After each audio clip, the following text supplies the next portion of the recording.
Welcome to Buckeyes Tomorrow Morning for Sunday, January 22nd. I'm your host, Tom Orr. The Indiana game is in 223 days, the game against Michigan in 307 days.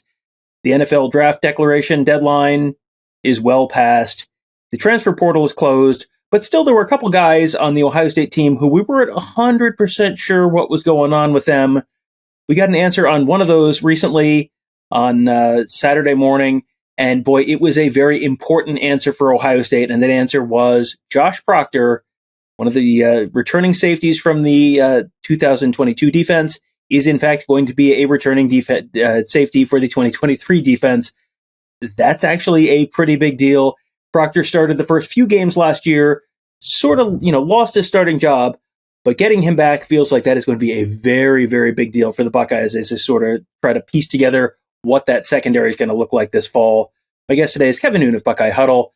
Kevin, I know Josh Proctor did not start the whole season. He had good moments, he had bad moments, but man, it feels like having another option in that secondary with as many young guys as they're potentially looking at, the loss of Ronnie Hickman, the loss of Tanner McAllister, it feels like this is potentially a very big deal for Ohio State.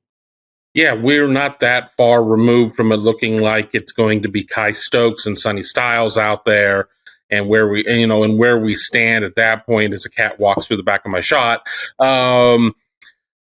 It is a huge get for Ohio State to be able to bring somebody back, somebody who's been in the system. I mean, maybe last year was not the smoothest transition for him, but there's something you can't teach, and that's being a veteran. And I think that for Josh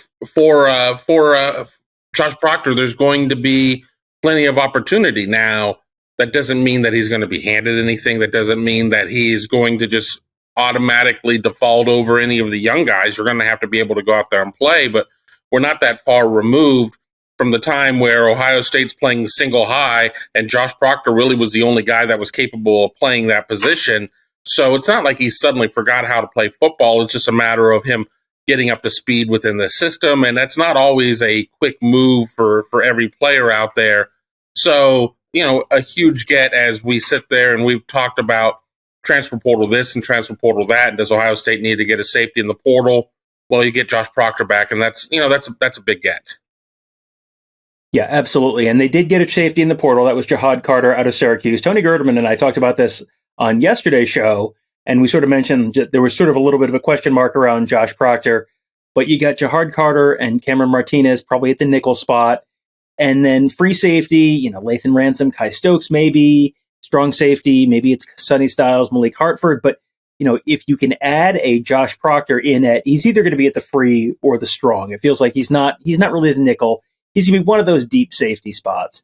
Having someone, he's been around a long time. Go back to that 2019 Clemson Fiesta Bowl.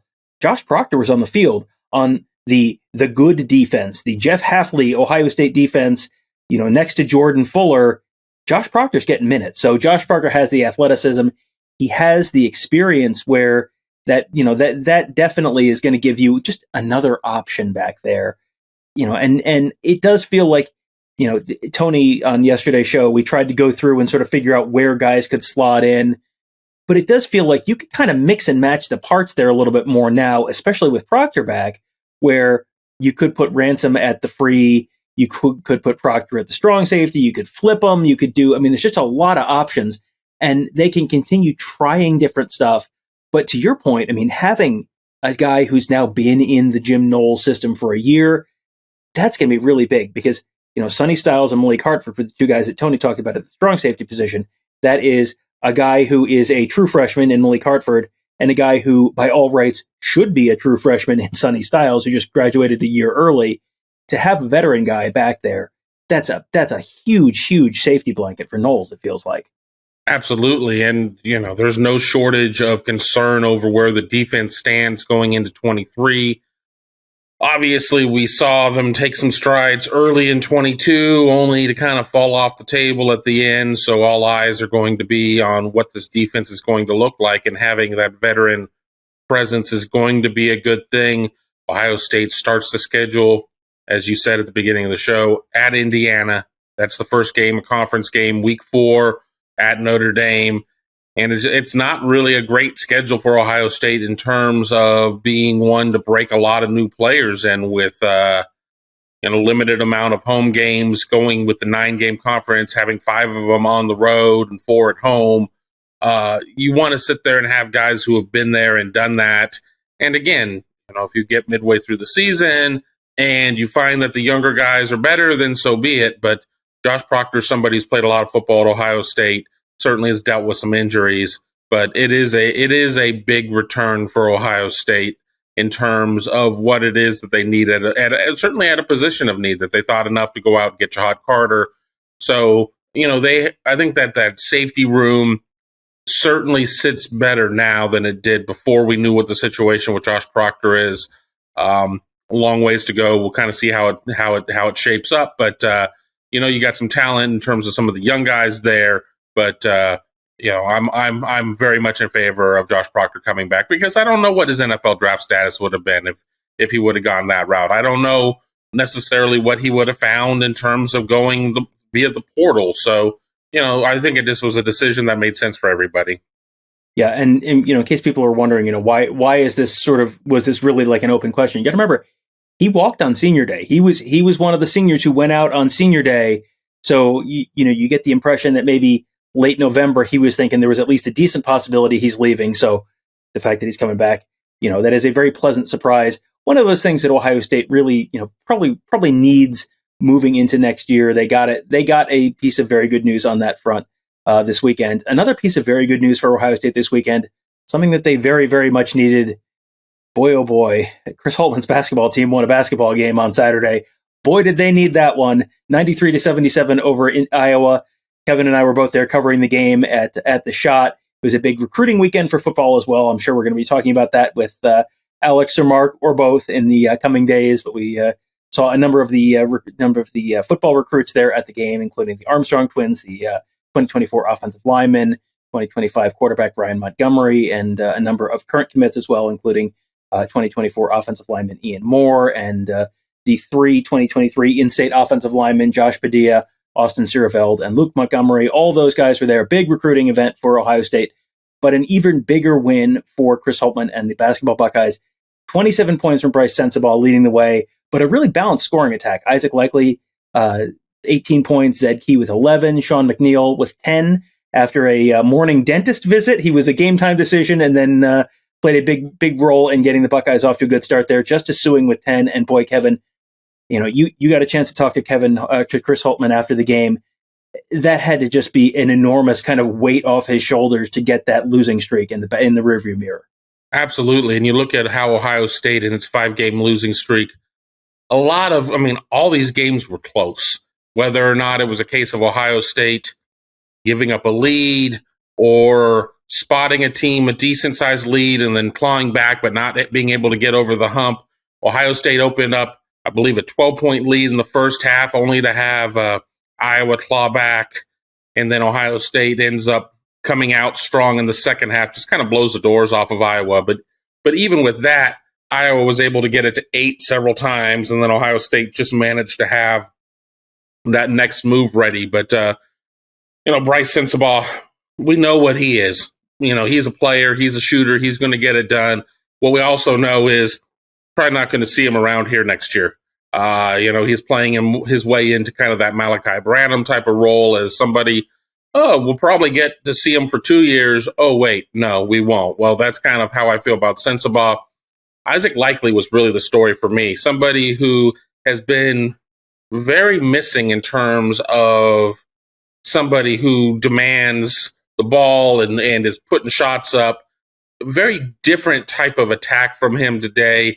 He said in the post game that, I got lots of different things here in the game. Well, if you can sit there and get them 17, 18 points, 10 boards, 7 assists, I think they're going to take that every day. So you should probably just keep doing that, especially because Bruce Thornton, the true freshman point guard, he's really looked blown out the last couple of games here. They were able to sit there and do a situation with him where he only played, I think it was 15 minutes in this game. His shot still is not falling at this point, but it didn't really matter with Likely playing as well as he was. You mentioned that Zed Key had, I guess 9 or 11. A lot of that came late. He was really stymied for large parts of this game.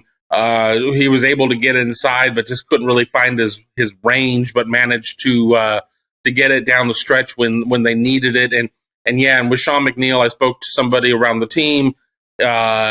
Actually, it was something that had been a couple of days in the works in terms of his dental emergency. He actually played in the Minnesota game, and for whatever reason, they kind of listed him as a game time decision. I kind of got the inkling that we were going to see him play, and it didn't take that long. I think somewhere after the first media timeout, a couple minutes after that, he finally came out there, made a couple key shots. But, we'll see, though. The schedule is not forgiving for Ohio State coming up. A couple games on the road, Illinois, Indiana coming up on the road. We're only a couple weeks out from a road trip to Ann Arbor to play Michigan. Michigan, another team that isn't necessarily living up to its expectations. Big Ten is a grinder this year, so it'll be interesting to see how Ohio State is able to parlay this one big win, this 93-77 win, and if they're able to pick up any momentum, because the schedule, they're not a lot of gimmies in the Big Ten.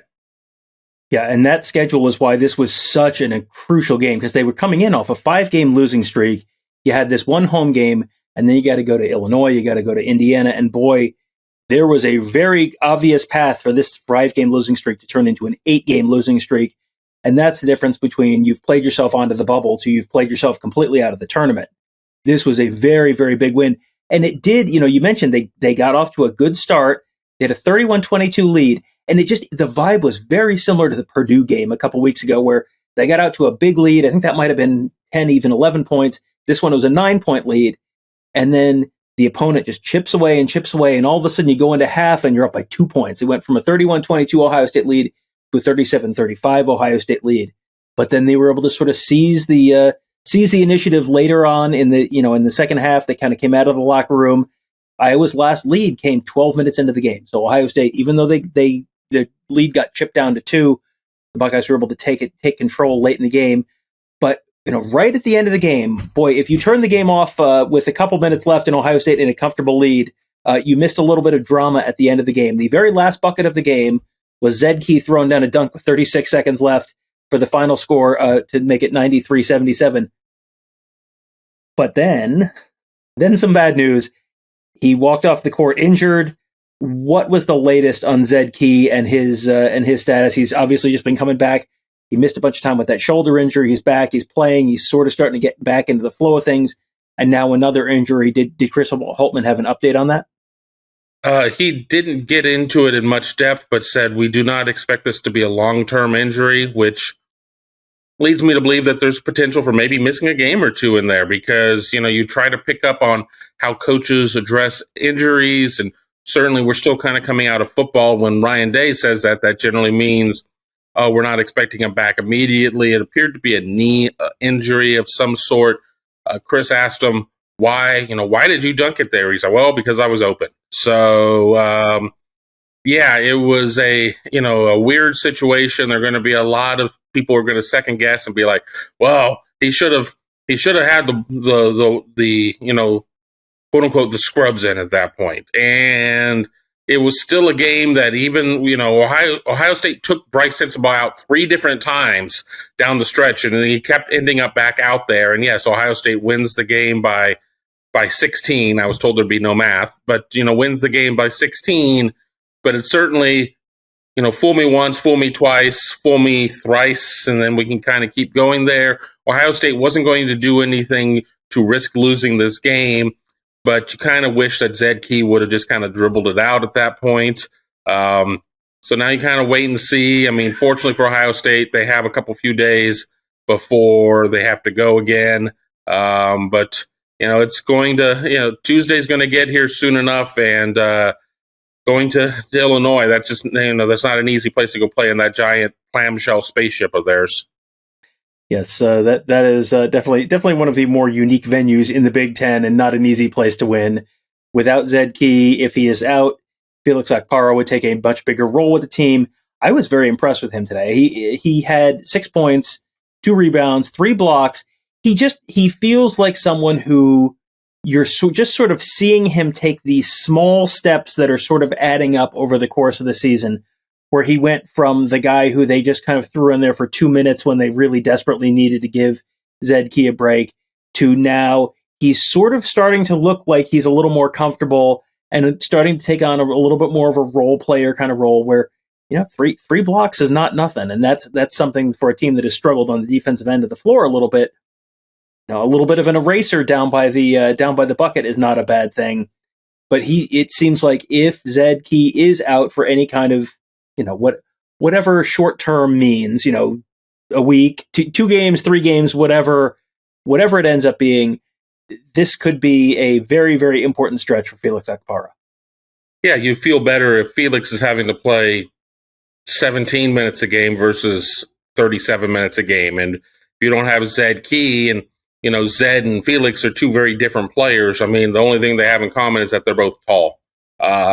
Felix is much more slender and slight and seems to still kind of play face up to the basket, whereas Zed can be a little bit more of a low post guy at times. Felix's 3 blocks came in a cluster. Because I remember looking and I was like, it feels like he might have 4 or 5. He was credited with 3 at that point. It all happened in a little small window. And I kind of made a comment to another writer who was sitting next to me, and it was like, we're not that far removed for where Felix was. Yeah, that guy that would come in when Zed needed that quick blow.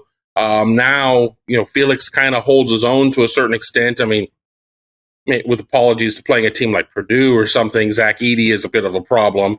But Iowa certainly is not a small team. I mean, the Big Ten is a conference that's blessed with a lot of size and bulk out there in the low block, and you're going to feel it after you play a game out there. But it certainly helps Ohio State with having a little bit more of Felix coming along. It still has a little bit of a ways to go, but I mean, don't we all? But it certainly is a better potential future of looking about saying, well, at least there's Felix out there. If they didn't have him and that Felix role was filled with another guard, it'd be like, well, now what the hell are they going to do? Yeah, I mean, we have seen them. There was a point during the game against Purdue when Zach Edey was playing in Columbus when it was Eugene Brown trying to guard Zach Edey, and that was a bit of a size mismatch. So, yeah, if you have a guy who is in the high 6 foot range that is who is starting to maybe see his game kind of round out a little bit, that is definitely a good thing. And Ohio State has crossed the beat Iowa at home item off of their list. On the men's basketball side of the house, on Monday, the women are going to get to take on Iowa. That is a huge, huge game. This was a big game for Ohio State on the men's side just because they really needed to win. This is going to be a very big game on the women's side on Monday because the Ohio State women's basketball team, 19-0, number 2 in the country, top 10 showdown with 15-4 Iowa. If you have paid any attention to women's basketball at all this season, you have heard the name Caitlin Clark. She is Iowa's kind of do-it-all scoring machine at the guard position. She will be in Columbus along with the Iowa Hawkeyes on Monday night. Top 10 showdown Monday at 7. Tony Gerdeman and I will be there covering that game for Buckeye Huddle. If you have not checked out the women's team, you should maybe think about doing that. I covered the game on Thursday night against Northwestern. That is a very, very, very impressive team, very entertaining team, and pretty good at basketball. Number 2 in the country. So you may want to check that out Monday night at the Shot, 7 o'clock. Tickets still available. Should be a fantastic night. So make sure you check that out. And also make sure you check out BuckeyeHuddle.com. We have a fantastic team of insiders covering Ohio State football, Ohio State basketball, a little women's basketball. We'll probably cover a bunch of hockey this year, all that fun stuff. Lots of championship chasing teams on campus at Ohio State. We're going to cover them all at BuckeyeHuddle.com. Fantastic insider board as well. The Huddle board. We've got, as I mentioned earlier, this was a busy recruiting weekend for the football program. Mark Givler, Alex Gleitman are going to be talking about all that kind of stuff. We were getting some inside scoop from Alex via text during the basketball game today. Whenever we need to know something, we go to Alex, we go to Mark. You guys can do that too, all at BuckeyeHuddle.com. Thank you guys all for joining us. Have a great day. We'll talk to you tomorrow.